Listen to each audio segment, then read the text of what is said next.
Hello, Blake. Thanks for posting in the free community on school. You're reverse engineering the presentation of reverse engineering. So let's take a look at what Blake put together. This is my kind of synopsis of doing deals. So, it's number one, determine what kind of property this retail brand likes to lease. And so he's coming up with a profile. And he's talking about acreage size, traffic counts, adjacencies, like what kind of neighbors you have to the property, population demographics, trends, like these kinds of things, like attributes of the property. I think this is great. You're studying it, you're figuring out what kind of property this tenant or this user of the property likes. And then two, go and find on market listings that match this profile. So you're looking for something that's listed that matches the kind of property that this brand is looking for. And then you're looking at who's got it for sale. And then you're making an offer to that broker that's got that property for sale. And you're talking about a couple, 3 months due diligence period. And this example is 500 grand with $10,000 earnest money.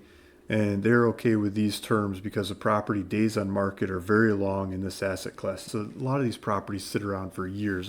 You can look them up in Street View and you'll see 3, 4, 5 different signs fading in the sun over time. Then the next broker comes along and that one fades off. And the next one comes along and that one fades off. They're on the market for a long time. It's really hard to sell these properties when they don't have an end user. No one's paying rent. And this could be the case for vacant land or vacant building. Vacant land, maybe longer timelines than vacant building. And then tell the broker, I want to buy this for $500,000, but I need to find an end user first. And that's one of your contingencies, right? That's what you're asking for. So you got that point. That's perfect. 4, make contact with retail brand A's leasing broker Y. Now it could be their leasing broker or it could be their corporate shop. Some of the corporate people will introduce you to the franchisees or put your properties in front of the franchisees. There's a lot of different ways to figure out who is the person to talk to about going here in the property. In the professional side of the program that I offer my contacts and database contacts of who it is, most of these brands. I can look up most of these brands or I've talked to most of these brands at different instances. And I'll tell you, for that area, call this person or email this person or that person. That's just like street knowledge that you build up over time of doing this. Number 5, get retail brand a letter of intent to triple net lease that property. Heck yeah, get those guys to sign up, right? Number 6, with lease LOI from retail brand A, the same property is now valued at $1 million. So if you got it under contract for $500,000 and you do the right kind of lease with them, maybe it's you figure out the terms for their brand and their valuation and stuff. Yeah, that's the value add. It goes from trading a vacant property to an investment. And the investment's based off of the credit of the tenant and the income or the rent that they're paying in that contract. So that's a huge change of value. That's what we're aiming at. That's what we're trying to do. That's what makes us worth more money, right? It makes the property worth more money, gets us paid for increasing the value of the property. 7, make contact with broker who has helped purchase retail brand A, triple net lease property before, broker Z. So we're introducing the next broker. I would say make contact with a broker who has helped sell. So the ones that help sell, so it's usually the ones that are selling those retail brands. It's Sherman-Williams Paint Shop, for example. You look back in their history, and they've sold one here and here and over there, all across the country. They sell Sherman-Williams paints. And when they sell one, the other guys that want to sell their Sherman-Williams paints look at them and say, that guy could sell Sherman-Williams Paint Shop for a good price. I'm going to call him, and they get the next listing and the next one, and they sell a lot of that brand. So if we find, or we keep track of who those brokers are that sell a lot of that brand that we just made the shop for, they know how much this sells for. They know who buys it. They know how to sell it fast. Number 8, broker Z finds buyer for property. Yep, finds the buyer. This guy, they probably already know the buyer. They probably don't even have to post it on the market. The good brokers just pick up the phone and the first call or two they make, they've got a buyer. Number 9, double close the property. Exactly. So if we've got the right contracts put together and the timelines lined up, and there's a chance we might be able to double close the property. Lots of times the timelines don't line up and we got to use a partner or bring the money to the table to buy the property in, get the timelines to line up, or renegotiate with the seller or pay the seller something else to get more time out of the seller to deliver it to the end buyer at the right timeline and make it happen. Number 10, collect spread after broker commissions. Yeah, so you're paying 3 different brokers. One of the broker is the one that introduce the property, we can have the seller pay that broker's commission. So the ex-broker in your example, we wouldn't really be the ones paying them, but the broker Y, the leasing commission, we'd have to budget for the leasing commission, and the broker Z on the selling side, we'd have to pay the commission of broker Z on the selling side. Title fees, environmental studies, surveys, infrastructure work, other fees, etc. Yes. So if it's vacant building, we might be able to get away with not so much of that. We might be able to have the tenant bill us a certain amount allowances to fixing stuff up, and we can pass that buck off to the buyer. We might have to put a credit in the closing statement so they're not actually paying it afterwards, but we can get the money from the end buyer to do that. In some transactions, we have partners that put up the money, or if you're Daddy Warbucks, you could put up the money. But generally, most people I work with don't put up the money. We've got a lot of nice, awesome people that love to put up the money for these deals to work with as well.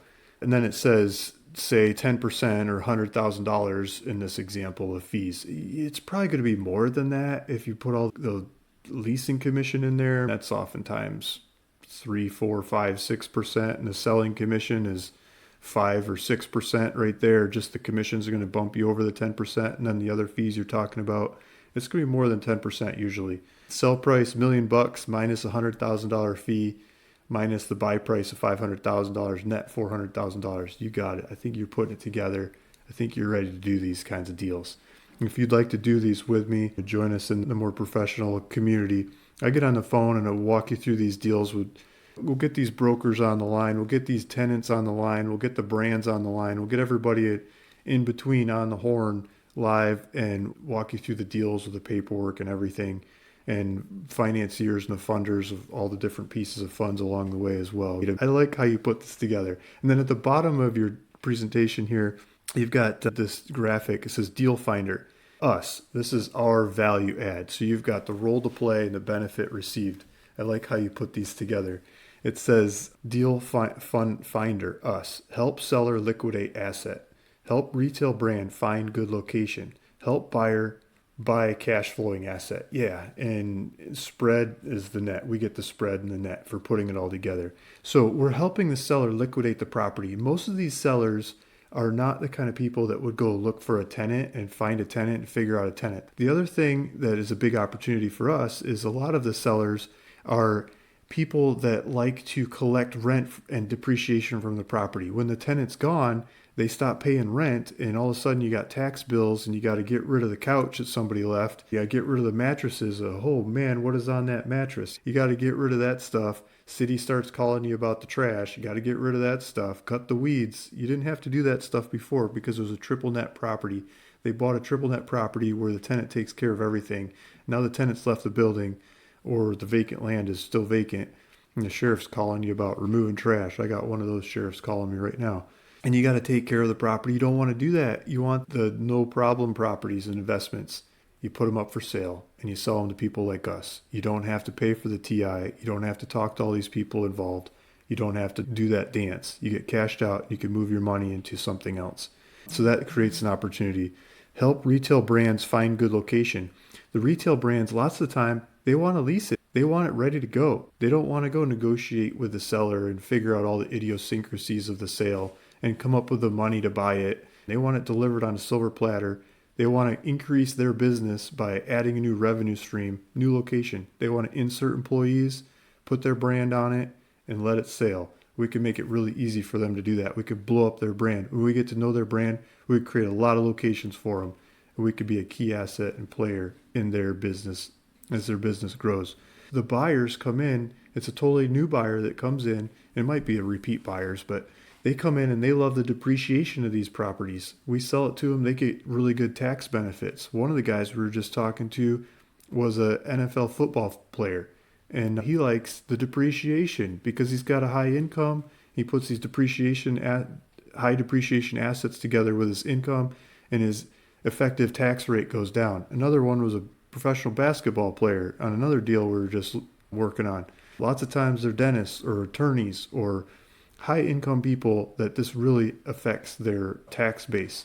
They're not looking to go rejig these properties and remake them happen in one way or another. They're looking for that depreciation and dependable cash flow that flows off of that for a good long time going forward. So everybody wins in this transaction. I think you put together a beautiful infographic here, and thanks for posting that. And feel free to send me messages, look me up in the school community that this is coming from. Anyone else watching this video, you can go to the link in the description of this video. It'll take you back to the school community where we've got a lot of like-minded people putting stuff like this together, asking questions, amazing questions, figuring out properties, helping each other, working together to do more deals. I do little live presentations on there. If you check out the calendar, you sign up for those. And just go to the community, post what you do. Hi, my name is Luke. I love to find properties. I would like to have awesome tenants to go with my properties, and I need help finding those awesome tenants. You'd be surprised who responds to your post, and it might be a good working relationship going forward. Thanks for listening. See you in the next one.